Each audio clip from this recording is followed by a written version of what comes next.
ex-champion du monde des poids welter en karaté et champion d'Europe, c'est bien ça? C'est cela. Et toi, William, tu es ex-champion de Belgique, c'est bien ça? 79, oui.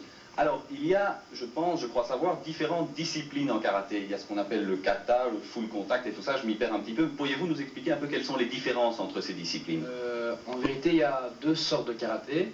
Il y a le karaté traditionnel et le full contact. C'est deux sortes différentes de karaté.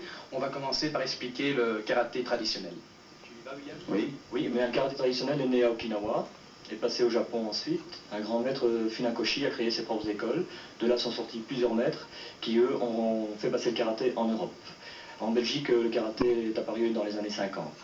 Alors, le karaté traditionnel est basé surtout sur les mouvements de kata, donc tout à fait dans le vide, sans adversaire. Donc c'est un combat sur adversaire imaginaire. En compétition, par contre, la précision est demandée, c'est-à-dire que la touche est strictement interdite. Tu as toi-même créé une école de karaté en Belgique, je crois, à Bruxelles. C'est-à-dire que je n'ai pas créé, mais j'ai une école de karaté suite à mon maître qui, lui, est un descendant direct d'un élève de Funakoshi. C'est cela. Alors, tu parlais tout à l'heure du full contact, tu peux expliquer brièvement ce que c'est? Oui, le full contact est une autre forme de karaté qui se pratique avec des gants au poing et des gants au pied. Un peu comme la boxe? C'est ça, c'est un karaté qui s'effectue dans un ring où on additionne les points ou soit on gagne par KO. Donc ça s'appelle la boxe américaine, from USA. C'est ça, écoute, je te remercie, je pense que tu peux éventuellement peut-être nous faire une petite démonstration maintenant.